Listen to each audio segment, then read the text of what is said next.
It's been a while since I've done a garden tour. I'm in the middle of April now, and I thought I should do an update of the garden tour.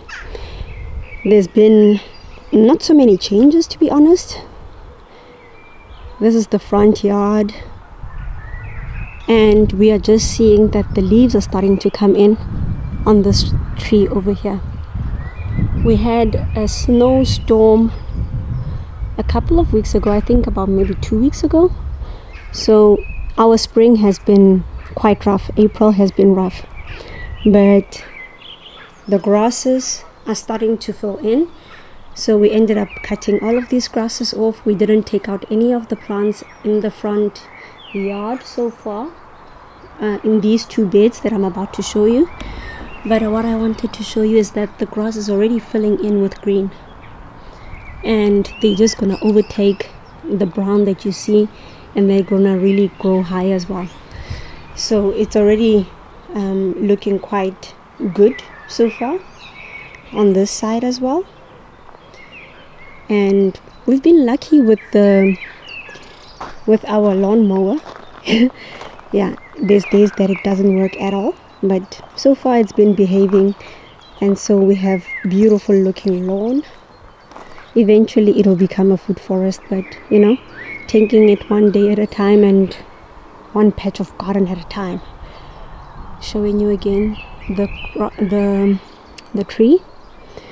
So the one thing that we are doing quite vigorously is trying to make sure that we don't get as many weeds as possible. But it's really difficult. I have to come out with some sort of tool in order to take all of these out. This one has grown out a bit, and this is another weed type of thing that I've seen. I don't know what it's called. It looks very, very weird. But yeah, I'm always trying to take out the ones that are small enough to take out, because if you just grab them while they're small, it means that the root system hasn't had enough time to establish, and then you're not dealing with a big weed in the middle of summer. But yeah, so these are the weeds. They pop up everywhere. I think the most important thing to do during April, during spring, is de-weeding. Like, I've been doing this for over a month now, taking out all these little ones that I see in between the stones and the gravel and everywhere. It's very, very difficult. So then I'll come pick them up. I filled the boxes, the white boxes that are up here in front of the yard, with soil. They already had wood chips from the prior years. You can see the wood chips that they had were more like tree barks. These are African Dailies. They bloom to be purple. I'm looking forward to seeing them again. They're a perennial. All you need to do is cut them off at the end of the season, and then they will come back again. So we never have to change these unless I want something different. We have 3 boxes of them and an olive tree. So this is the front yard. Yeah, I have to do a lot of de-weeding. You can see all the weeds that have just shown up. What we have done that is different is to actually allow this hedge to grow. So this is the hedge between us and the neighbor.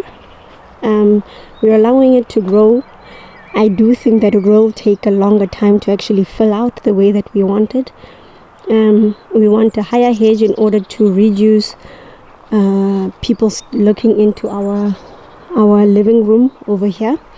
During the day, we like the shutters to be open and nice sunlight coming into the yard, into the room. But also we have nice sitting there so that we can look outside. What we have done as well is that we've laid a layer of compost here. You can look at the videos that I recorded. I will leave a link at the bottom. And what I've done now recently is to basically place some thread over the entirety of it. It's not easily visible because it's dark green, but if you can spot it, it's basically covering the whole space. This will help me in planting my flowers. This is going to be mainly a flower bed. If I do have excess of vegetables that I want to plant in the front, I will put them in, but it's mainly a flower bed. And having the square foot gardening method over here as well will help. The trees have also received some compost and some wood chips, so they are all healthy, including this one over here. This tree has also received some compost and some wood chips, if you can see in the middle there. Now we're going to walk towards the back. So another thing that you might notice is that the separation, the fence, needs a bit of work. We've started working with the one at the back. We ran out of the ointment that we have to put on. It's some kind of oil, and we've done the first few parts. You can watch the video of that being done. However, we need more. So I'm gonna close this.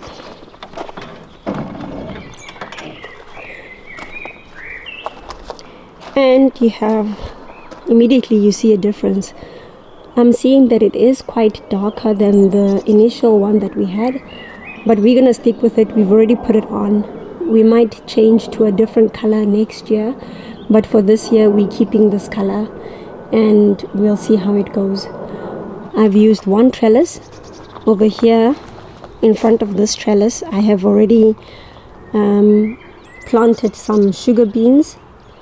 I've also planted some peas next to it that don't need trellising. The plants that you see that are currently in the earth now, I have a row of different peppers, red, yellow, purple, white. And to the side over here, I have the tomatoes. And then I've also got some broccoli. And over there, I don't know if you can see that far, I have lettuce, the purple lettuce coming in, and I've already started creating the trellis for the tomatoes. I'm gonna use the string method. It's the first time I'm trying it out.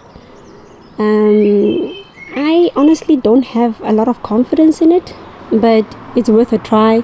It's a cheaper option to go with, and yeah, it's the simplest. In the future, maybe I'll come up with something that's more permanent, knowing that I want the tomatoes to always be here. And if I don't always want it to be here, then I'll change and use something different. But what's nice about this is that you can easily take them out at the end of the season, and the bed will be left empty without the trellis showing like this. So it's only during the summer when I'm growing some things. Over here I have some seedlings that I'm starting. I've started leaving them outside in order for them to get hardened or to get used to the weather conditions. And if you take a nice look over here, we already have some leaves coming in for this tree. They are looking absolutely beautiful. They kind of like a yellow. What I do know is that this tree and the tree at the back, they're the same. And the tree in the corner also has similar kind of yellow type of leaves when they do start coming in. So what's also beautiful that I've noticed on the tree is that it has this kind of fungi growing on it, or a parasitic something growing on it, and it's also yellow. So it really provides a beautiful contrast to the bark, because the bark of the tree is kind of gray and brown at some spots. On this side of the bed, I have made it into a flower bed. You currently don't see much. All you see is the snapdragons that I grew from seed, and I've just place them haphazardly. This one was not a square foot garden method. I just placed them haphazardly. There's a whole lot of different flowers in here. Hopefully they do come out and they're not too shielded by the wood chips. But where they are planted, I have tried to keep the wood chips not so much on them. I have tried to reduce the wood chips. So then on this side, these are all maple trees. You don't really see the shape of the leaves yet because they are still young, but they are filling in quite beautifully. So we have a whole row of maple trees going down here. In the winter they turn red, and that's how I figured out that they are maple. So we have the hydrangeas over here on this space towards the grass. I haven't planted anything yet. I am going to be planting. So the only rows that are planted actually are the hydrangeas and the berries that you're about to see. The berries that I have are the red currants, the yellow currants, another hydrangea. This bed is still empty. We have the black currants, blackberries, hydrangea. Over here still empty, apart from one strawberry plant. And then we have, I think these were the red berries and the yellow berries. And we have strawberries as well growing over here. I have a leaking pipe issue that I have to fix, and I will fix it today because it's also creating a mess on the lawn. The lawn is becoming very soggy and not able to handle all the water. So I have to fix that. We have the blueberries over here. Still very, very small, but there is signs of life as I see the leaves filling in. In front of the yellow berries, in front of the blueberries, we have strawberries that are also growing very beautifully. I have just planted a row of spinach. This is all spinach over here, and hopefully it comes out. I used seeds that were not good anymore, but I do hope that they do fill out. Towards the back over here, I know it's not good to trample over your beds, especially after you've just made them, but look at that. This is Estelby, and I planted it in March already, or in February. This is all, there's nothing planted here. I have to plant some more things in here. But my Estelby is looking awesome. It's really looking good. We are still struggling with the pond. Nothing much growing over here. But before we get to the pond, sorry, this tree, I've noticed that the leaves are starting to come out, so we're expecting beautiful leaves from this tree. I filled it with compost. I was out of wood chips, but that's okay. And yeah, it's just filling in beautifully. We're getting new branches as well that I'm seeing, and I will just be controlling that they don't branch out of the tree too much. It goes up, all the way up like that. Now towards the pond. Yeah, the pond is still green. I am not happy about it. I am working on trying to get it to be blue, but it's honestly taking too much of a long time. I've ordered flowers, I've put in flowers, plants, water plants, not flowers per se. The grasses are coming out good. At the corner, the lilies are also coming beautifully, and I just hope that by the time summer hits, I think now I'm left with about 4 weeks before I actually receive first guests. I would like to see some huge improvement with the pond, because I would like to see some fishes as well. It looks beautiful.